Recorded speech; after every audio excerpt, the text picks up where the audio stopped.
So the paper that I'm going to deliver today comes from, I suppose, what's going to be my next book, if I get to write one, and that's a history of habit in the 18th century. So I'll begin. It's well known that 18th century Europe witnessed the development of models of intersubjectivity that depended in large measure on sensory experience. In the sciences, medicine, philosophy, and the arts, people claimed that consensus depended upon the capacity for refined forms of sensory perception. Thus, one of the key concerns of the culture of sensibility, most famous from the novels of Samuel Richardson, was the ability or inability to perceive the physical symptoms of the affective states of other people, symptoms in their bodies, in the glistening of the eyes or the pink-red fluorescence of a blush. And in the culture of sensibility, this model of intersubjectivity applied to the relationship between individuals, but other thinkers applied it to society as a whole. So we have David Hume in his Treatise of Human Nature of 1739, suggesting that many of our moral judgments arise from sympathy, from the feelings of pleasure or pain elicited by the reproduction of another person's affective state in our own minds. In other words, Hume suggested that morality depended in large measure on whether people have the capacity to feel the same pleasures and pains when experiencing the bodily symptoms of another person's affect. Now, models of sensory intersubjectivity like this raise rather difficult questions for those with sensory disabilities, people whose capacity for sensory experience differed in some degree from what was considered the norm. And it was people with visual impairments, the blind, who provoked the most important and sustained debates about sensory disability and its consequences, and probably the main person to have reflected on those difficulties in relation to the culture of sensibility would be somebody like Jessica Riskin. We could also talk about the work of I always say K.T. Tunstall, who has worked on Diderot's ideas about blind people. So today I'd like to focus on one such person, and that was Henry Moyes, who lived from around 1750 to 1807 and was blinded by smallpox at the age of 3. He was born near Kirkcaldy in Scotland and distinguished himself through his intelligence, attracting encouragement and assistance from leading Scottish intellectuals, including Adam Smith and David Hume. And by the late 1770s, he'd established himself as a public lecturer in natural philosophy. And by the 1780s, he was something of a celebrity, giving regular lecture series to enthusiastic paying audiences in towns all over the English provinces, as well as Dublin. He embarked on a highly successful tour of the United States from 1784 to 86, generating much comment in the American press and in the correspondence of leading American intellectuals and politicians, including Benjamin Rush, George Washington, and Abigail Adams. You could read Moyes' life as a rebuke to the then widespread idea that the blind were less capable of sensory intersubjectivity than those with vision, that they might even be callous or hard-hearted. He, by contrast, was well known for participating in the world of visual sensory experience, attracting admiring comment for his ability to lecture accurately on visible phenomena and for his facility in the use of visual metaphor. That's actually one of the things that first attracted me to Henry Moyes, was people discussing his capacity to metaphorize about visual phenomena without having seen them. He was famous for his sense of fellow feeling, using his celebrity for philanthropic purposes, perhaps most importantly by playing a leading role in setting up the Humane Society of the Commonwealth of Massachusetts, an organization that still exists, devoted to saving people from drowning. And finally, and perhaps more importantly for our purposes, he was made very welcome in polite society, regarded as an excellent conversationalist, a cheerful companion, and in both private and public, he was often depicted as a man of extremely high sex appeal, which is clear from the portrait we have of him, which is to be found in the Farron's Art Gallery in Hull. And I think Freud would have a field day with that. I'd like to spend some time thinking about Moyes' sex appeal because it helps us to grasp an important issue in understanding how contemporaries talked about and understood Moyes' capacity for sympathizing with others through his senses, namely the substitution of touch and sometimes hearing, but mainly touch for vision. So I want to start by examining a description of an encounter between Moyes and the then extremely famous blind poet Thomas Blacklock. The meeting supposedly happened in the winter of 1787 and is recounted by Alexander Campbell in his massive An Introduction to the History of Poetry in Scotland, published in 1798, which is a book I adore because it's about this thick, like this, for those of you watching on camera, and claims only to be an introduction to the history of poetry in Scotland. Here's a description of the meeting between Moyes and Blacklock. They came up to each other, shook hands most cordially, were happy to see, and this is italicized in fact, were happy to see each other, sat down, chairs pulled quite close. They involuntarily took hold of each other's hands, felt them with seeming pleasure. Then, as if not sufficiently satisfied, they mutually extended their inquiring fingers over each other's arms, shoulders, face, breast, etc. So, taking this passage at absolutely face value and pretending to see nothing beneath the surface, I think I would regard it as an attempt to give tactile communication the rapidity and immediacy then associated with vision, or rather an attempt to show that Moyes and Blacklock both want a type of experience which has that rapidity and immediacy. Campbell italicizes the word see to force us into making that association. He pictures the two savants gripped by a powerful desire to form as comprehensive an image of each other as might otherwise be had by visual means. But there is a sexual valence here. Campbell insists on the involuntary character of the two men's tactile encounter and gives us a vivid impression of the intimacy of their touching with inquiring fingers extending all over their respective bodies. Now, sex is, of course, implicit in Campbell's account of Blacklock and Moyes, but it emerges more forcefully in another description of Moyes, in many other descriptions of Moyes, and there are actually far too many of them to discuss all of them here.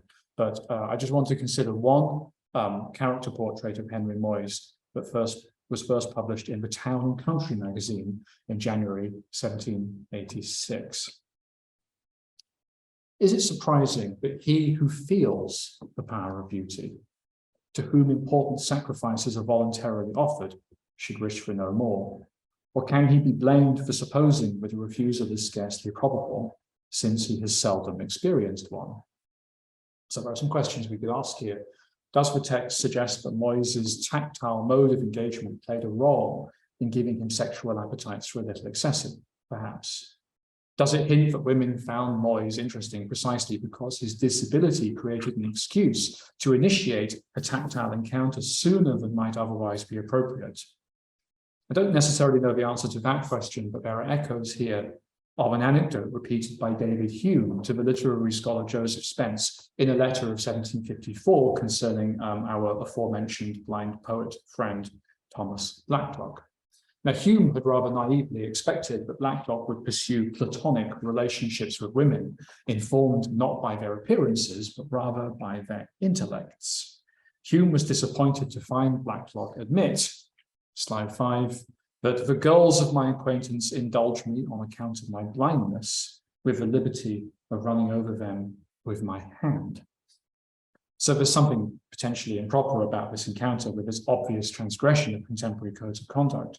But at the same time, it revealed Blacklock to be a participant in the same sensorial and sexual world as most other men of his day. Hume was disappointed by the banality of Blacklock's desires. Far from being motivated by intellectual considerations, Blacklock turned out to be just like everybody else, driven by the sensory experience of physical beauty. So the character study of Moyes that I introduced is a little double-edged. On the one hand, there's a peevishness to it, in irritation at Moyes' tactile access to women's bodies. But at the same time, it portrays Moyes as a man who successfully, perhaps too successfully, forges intersubjective connections with women. Far from living a life of sexual solipsism with the attendant risk, as it was then seen, of masturbation, he had relations of a fairly conventional nature with the kinds of women that male elite society deemed appropriate. It's worth noting, however, that most of this commentary comes from men. And as far as I can tell, every single comment on Moyes' sexuality of this nature comes from a male author. Women almost invariably speak of Moyes in different terms. In a letter of 1787, for instance, Abigail Adams, wife of John Adams, depicted Moyes as the first person to make natural philosophy accessible to the women of America. It was like going into a beautiful country which I never saw before, a country which our American females are not permitted to visit or inspect. Until Dr. Moyes visited America, all experimental philosophy was confined within the walls of our colleges. And at the end of the letter, she kind of peevishly sort of says, oh, I suppose I better get back to my needlework since that's what everybody wants me to do. So we should take Moyes' commentary, commentary on Moyes' sexuality with a pinch of salt, perhaps intended to devalue or denigrate women's public participation in the world of learning. If you look at the record of newspaper articles about Henry Moyes on the eastern seaboard of the US as he travels up and down, there's a sort of very recognizable sequence. So if you imagine he's about to arrive in Philadelphia, there'll be a sort of series of newspaper articles saying, lock up your daughters, Henry Moyes is coming. And then there'll be a sort of series of daughters saying, Moyes is here, this is the worst, he's, you know, women are just flocking to his lectures, what's going on? And then after he's gone, there'll be sort of competing afterthoughts. So you have people, women often writing these kind of panegyrics on his learning, and sometimes men kind of questioning that a little bit. But commentary on Moyes' capacity for intersubjective engagement in a predominantly visual world extended beyond commentary on the man's sexuality, but I think given the physicality of the tactility at stake is continuous with commentary on his sexuality. And in that commentary too, we can identify a similar set of concerns about the possibility of using sensory substitution to engage in socially appropriate forms of interaction. Consider, for instance, a set of remarks made by George Bew. I don't know anything, I've been trying to find out about George Bew, I can't really find much out about him, but he wrote for the Memoirs of the Literary and Philosophical Society of Manchester in 1785. And this text about Moyes is remarkably influential. It's reproduced, at least as far as I can tell, 16 times elsewhere, and very often in books with titles like Memoirs of Extraordinary Blind People, and things like that. You know, so it gets quite a lot of circulation. At that time, it was widely understood that subtle differences in the colouring and expressions of people's faces would enable onlookers to grasp easily and rapidly their inner emotional states. But Bew reports that Moyes can accomplish the same thing fairly successfully by listening to vocal tones instead. He made tolerable conjectures respecting their tempers and dispositions by the manner in which they conducted their conversation. Oddly enough, just as an aside, Moyes has a really strange walk-on role in Lord Keynes's Reflections on the Origins of Language as an expert on the tonality of the Iroquois language, because he spent time in North America and apparently listened to it and was able to describe the tonal range involved. So Moyes' disability, according to this quotation, is no obstacle to grasping through an immediate form of sensory experience what another person was feeling. So the point was that Moyes could participate relatively fully in the world of those with vision, providing satisfaction to those around him and deriving satisfaction from their company himself. Consider, for instance, the way Bew speaks of Moyes' conversational skills.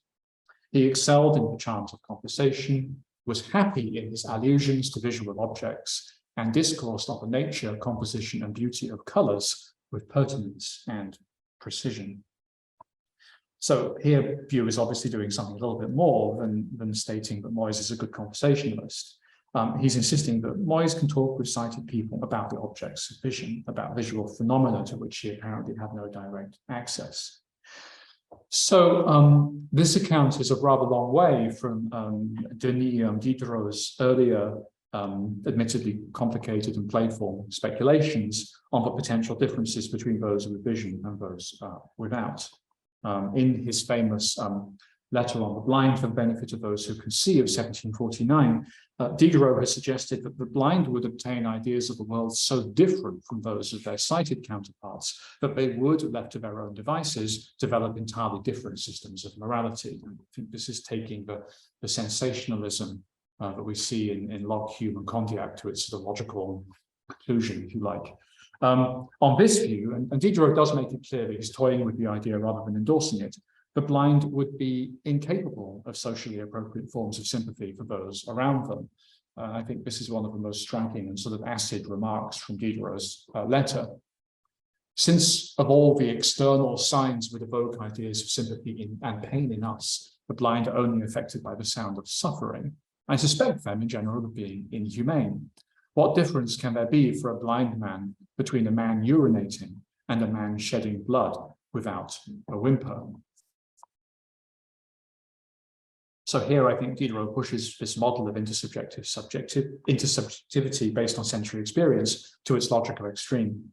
If sympathy depends on experiencing the symptoms of other people's feelings in an immediate manner through the senses, it would seem to follow that people with differently configured senses would either develop markedly different forms of sympathetic engagement or none at all. Diderot had, in addition, suggested that the blind would be strongly inclined to atheism, using this a similar argument. If the blind lacked access to the sensory evidence then used by most Christian apologists to argue for the existence of God, they would have more reason than those with vision to doubt God's existence. And this was a point that Diderot famously made for an elaborate but an entirely fictional account of the deathbed confession of Nicholas Saunderson, a blind mathematician who had, and this is famously true, served as Lucasian professor of mathematics at Cambridge University. But Bew asserts not only that Moyes was happy in a world dominated by those with vision, but that he cheerfully submitted to the fate God had marked out for him. So Bew seems to think that Moyes can substitute the other senses, most notably touch and hearing, for vision, in order to obtain many of the same sensory experiences accessible to those with vision. And I think, as I've been hinting through the example of Diderot, Moyes' capacity for sensory intersubjectivity to enter into and to reciprocate the physical symptoms of their affective states requires some explanation in the context of 18th century sensationalism. This is, after all, the time in which philosophers such as Hume and Condillac promote the idea that the mind is almost nothing more than the sum of the ideas it gains through the senses. It was thus also a time in which the loss of the mind's principal inlet for sensory experience could be thought to change not only the contents, but also the workings of the mind to a considerable degree. And Bew offers an explanation for this success in overcoming sensory deprivation that at first glance might seem a little too simple. But in my view, that explanation can teach us quite a bit about how thinkers of the 18th century thought about what we might call neuroplasticity or something like that, this susceptibility of the human psychoperceptual apparatus to its encounters with external things. So Bew argues that Moyes manages to replace vision with the four senses remaining to him through, quote, the union of exercise and habit. And there's something obvious about what Bew's saying here. It's very, very common to read about visually impaired people who've cultivated very high levels of tactile or auditory sensitivity, or who have what seem to sighted people like very tenacious memories. But to really understand what Bew may have been hinting at, we need to reflect on the central and rather more specific place of habit in 18th century accounts of morality, aesthetics, and ultimately the interplay between the mind and the senses. So I'm going to stop talking about Moyes now and go on a big detour through some other people. And I want to start this reflection by remarking on the place of habit in the work of the Scottish philosopher Thomas Reid, his 1764 inquiry into the human mind on the principles of common sense. In part because George Bew does mobilize this text in his discussion of Moyes. I don't know what you all think of Reid. I sort of went into him preparing to sort of see him as this kind of irritating conservative challenger to Hume, and came out thinking that he might actually be quite a bit smarter than Hume. Although he's unnecessarily mean to Hume in the text, and Hume was right to be a bit annoyed. Now, in the inquiry, Reid rejects the sensationalist claim that the mind is nothing more than the series of impressions made on it by external objects through the mediation of the senses. Instead, he insisted strikingly that there was no necessary relationship at all between the data of sensory experience and the mental perceptions occasioned by them. This is one of the crucial planks of Reid's argument, is that our perceptions are occasioned by, but not caused by, sensory experiences. An example of what Reid was talking about can be gathered from some very basic facts about the nature of visual experience. Consider how we normally perceive circular objects. So in this room, we have some nice circular lampshades here.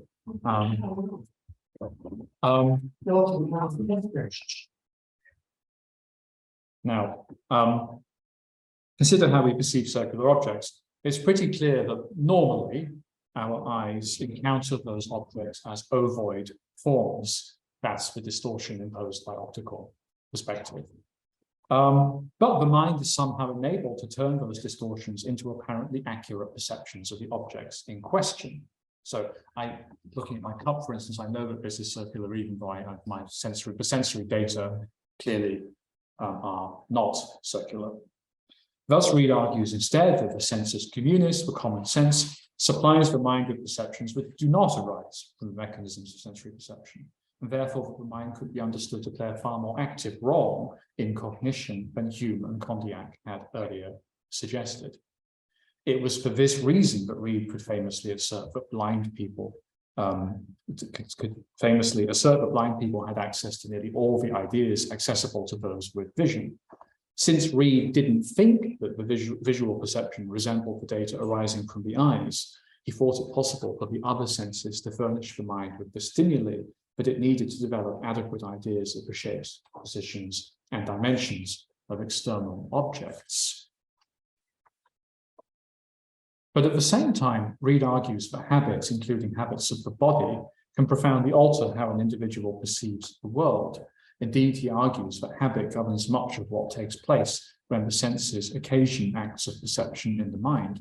Consider the way an 18th century person, this is a famous example, consider the way an 18th century person would learn to associate a certain pattern of sounds with a passing carriage. According to Reid, a person, we imagine a young person, would at first pay close attention to the sounds themselves, in effect perceiving only a clip-clop sound accompanied by a rumbling noise. But over time, Reid argues, the person will gradually develop a habit of, in effect, ignoring the sounds themselves, skipping instead to the perception of a passing carriage denoted by the clip-clopping hooves of the horse and the rumbling of the wheels. In other words, habituation somehow makes the person almost deaf to the passing sounds, but more aware or attentive to the idea that they signify. And so this is building towards Reid's idea that perception is essentially a language rather than a sort of set of sensory impressions. This is not enough, therefore, to note, as many have, that Reid believed the blind capable of accessing most of the same perceptions to which those with vision have access. And that's because he argues that it's only through the cultivation of appropriate perceptual habits that an individual can make themselves capable of perceiving the world correctly. And there's a remarkable and I think quite unpleasant example of this notion in Reid's treatment of strabism, the condition in which an individual's eyes don't both focus on the same point. Reid and his contemporaries often refer to this condition simply as squinting or the squint. Here, Reid was intervening in a long-running debate among medics and experts in optics about whether strabism was the result of some defect in the fabric of the eye, or whether it was instead caused by some problem with the muscles controlling the eye. So is this issue a deformation in the eye itself, or is this problem caused by the way in which the muscles manipulate the eye? And the implications of this distinction are actually rather important. At the time, philosophers and medics still tended to associate the muscles with the will, and in doing so, they drew on an argument that had been ventured by Galen, who, to cut a very long story short, regarded the muscles as the organs of voluntary motion. And this is what famously leads Galen to believe that the heart is not a muscle, since its action was clearly involuntary. To suggest that strabism arose from some defect in the movements of the muscles controlling the eyes was therefore potentially to suggest that it arose from a defect in the will of the individual concerned. It's true that this view of the muscles was coming under a great deal of pressure in the 18th century, with medics such as the Edinburgh physician Robert White coming to believe that many of our muscular motions do not arise from the will. But the association persists, even in White's account of the rapid and apparently unconscious motions of the eyes.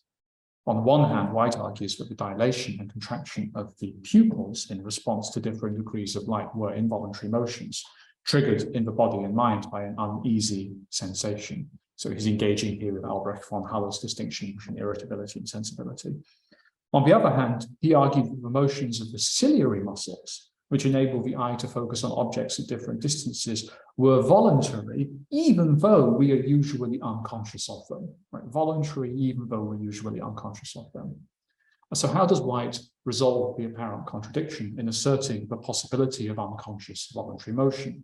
He does so by appealing to habit, by claiming that we start off moving our ciliary muscles in a voluntary manner, but that eventually the repetition of this action becomes habitual.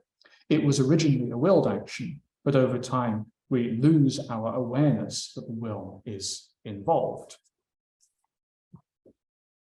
And in his remarks on strabism, Reid draws on an earlier account by the physician James Duren, which is included in Robert Smith's Complete System of Optics of 1738. And in that text, Duren worked hard to discount any of the physical causes that others had proposed for the condition. Using the evidence of experiments performed by himself and others, he successively discounted damage to either the fabric of the eye or the muscles upon which the eye depends for its movements.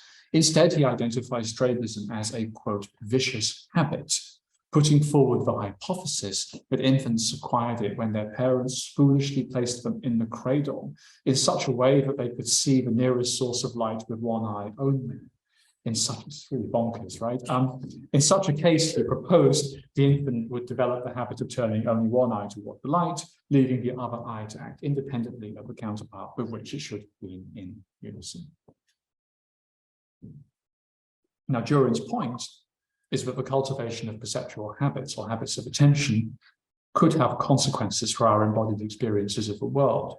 Bad perceptual habits could quite literally cause a form of blindness. And it's worth adding that Duren was by no means alone in taking this position. The physician James Parsons' lecture to the Royal Society of London, the Prunian lecture, Human Physiology Examined, makes a similar point. There, Parsons warned that habitual misuse of the facial muscles would eventually lead individuals to develop unpleasant facial expressions that would require lengthy effort to remove. He went so far as to assert that some young people had acquired strabism simply by spending too much time around people who already had the condition. In other words, imitating the facial expressions of an individual with strabism might be enough to develop it in oneself and thus to be rendered functionally blind in one eye. Now, Reid himself doesn't argue that bad habits are the only cause of strabism, since he knew of quite a few individuals who had acquired the condition through an accident that had damaged the musculature around the eye. But even in these instances, he argues that habit plays an important role. When an individual had an eye pointing in the wrong direction, Reid asserts, that person would eventually get into the habit of ignoring the sensory data coming from it. Since that data conflicted with the information that was coming from the healthy eye, the mind had to suppress it in order to obtain a tolerable impression of the external world. Every accidental motion, every direction or conformation of the eyes which lessens the evil will be agreeable. It will be repeated until it be learned to perfection and become habitual, even without thought or design. Now, in this case, what disturbs the sight of one eye is the sight of the other, and all the disagreeable appearances in vision would cease if the light of one eye was extinct. The sight of one eye will become more distinct and agreeable in the same proportion as that of the other becomes faint and indistinct. It may therefore be expected that every habit will, by degrees, be acquired, which tends to destroy distinct vision in one eye, while it is preserved in the other. So Reid argues that the mind develops a habit of inattentiveness to the sensory data reaching the mind through one eye, that this habitual inattentiveness was the cause of a beneficial form of blindness, in which the mind focused only on the data coming from the eye pointing in the right direction. Given that he sees habit as the cause of a beneficial form of blindness, it followed for Reid that bad habits could also be the cause of a harmful form of blindness. If a young person somehow got into the habit of pointing one eye in a different direction to the other, they might not be able to shake it, and the result will be a long-lasting ocular impairment. Thus, Reid argues that habit could be the cause of blindness. And by the same token, he argued that the cure for this kind of blindness was the cultivation of new perceptual habits. It will then concern him to acquire the habit of looking straight, as he hath got the power, because he will thereby not only remove a deformity, but improve his sight. And I conceive this habit, like all others, may be got by frequent exercise, the union of exercise and habit. He may practice before a mirror when alone, and in company he ought to have those about him who will observe and admonish him when he squints. So Reid argues that cultivating the habit of pointing the eye in the right direction will correct the flow of sensory data through the ocular nerves, making it desirable for the individual to once again pay attention to it.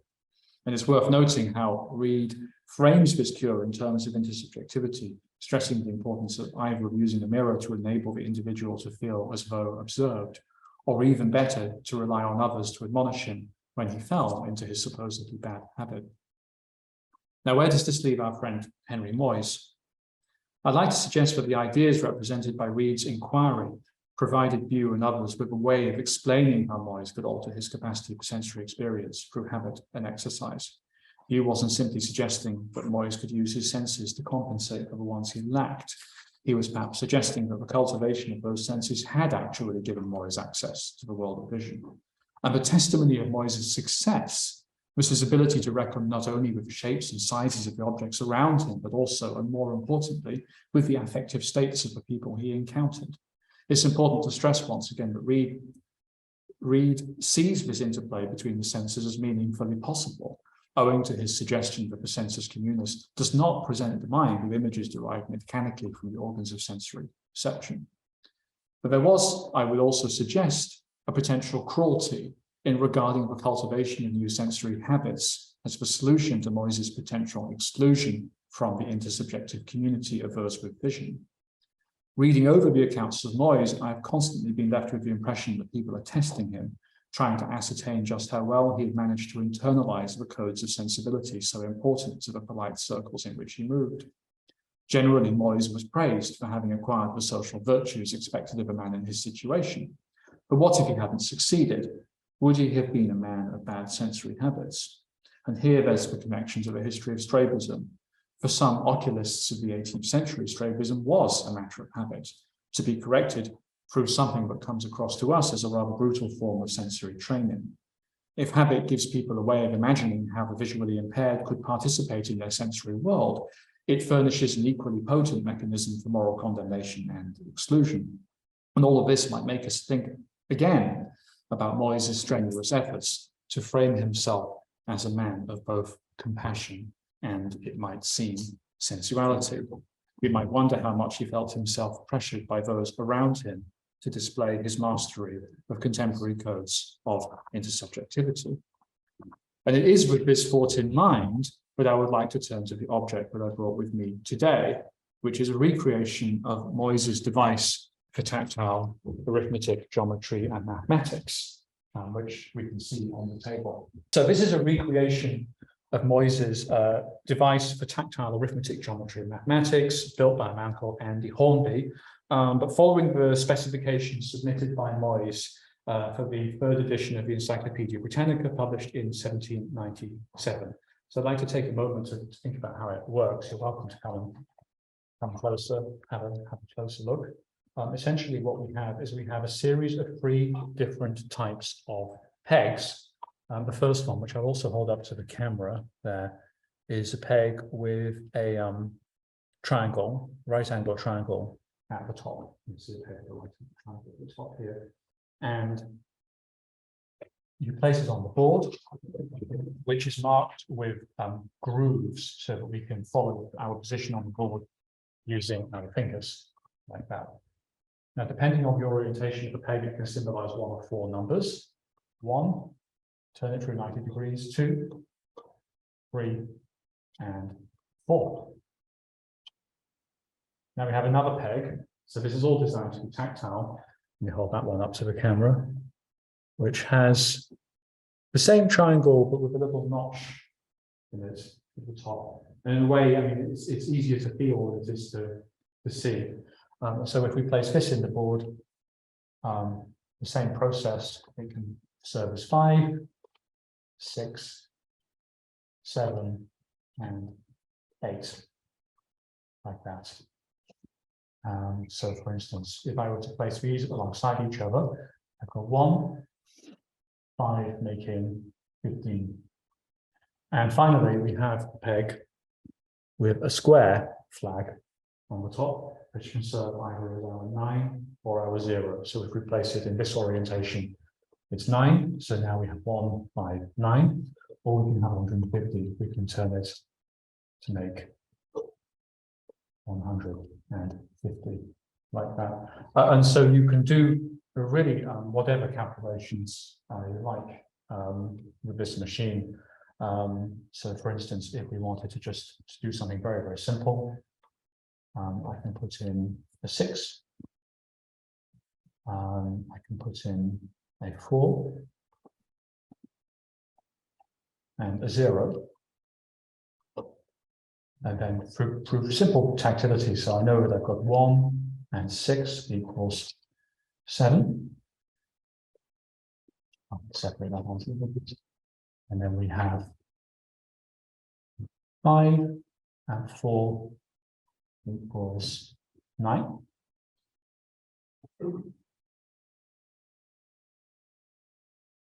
0 and 9 equals 9.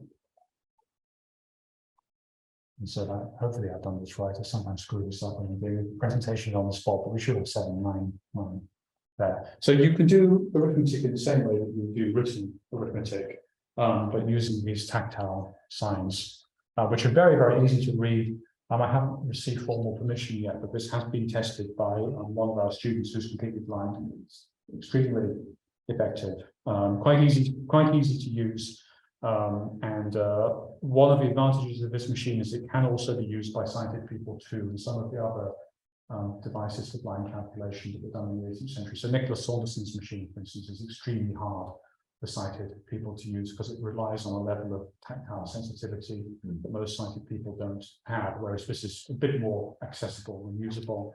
We have no evidence whatsoever of how or whether this device was actually used. All we have is the fact that it appears in the Encyclopedia Britannica.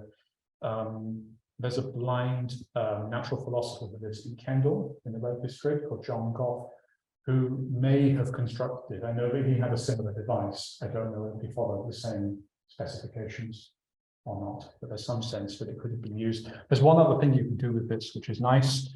Is you can also repurpose the pegs. I don't have a nice piece of string, unfortunately, but you can use silk thread, and you can also produce geometric shapes, and so you can work through some of the propositions from Euclid and things like that as well with the device. Moyes claims that he can do. He claims he can do calculus with it too, but I don't know how that would be done. I presume it would mean making the little peg would have to think about different things, but perhaps that's possible. That's something that I'd like to investigate in the future. So there we go. That's the machine. I think, and given some of the remarks I've made already, we might be justified in regarding this machine as an instrument for the formation of sensory intersubjectivity. That is, for giving blind people access to interior mental states similar to those of people with vision. In its simplest terms, the point of the machine is to give blind people access to a kind of artificial memory readily accessible to sighted people through the visual technologies of pencil and paper. The aim, as Moyes points out, was to enable blind people to perform calculations more easily by relieving them of the mental burden of remembering all the figures, and to enable them to perform calculations involving long series of figures which are likely to defeat even those with very good memories. In simple terms, therefore, the machine aims to iron out potential difference in the way sighted and visually impaired people experience arithmetic, enabling the two groups to perform the same kinds of calculations to the same degree of complexity. But I think the meaning of the machine, and in particular Moyes' aim in sharing its design in such a public setting as Encyclopedia Britannica, becomes more pointed if we consider the longer article to which it contributed. And this article was entitled Blind, and the article was in fact for the most part written by the blind poet whom we encountered earlier, Thomas Blacklock. It is really very far from a dispassionate enumeration of key facts and concepts that we might expect from an encyclopedia today. Instead, it is an emotive plea for sympathy, encouraging readers to commiserate with the blind for being unable to see, and to give them the kinds of educational opportunities that would help them make useful contributions to society.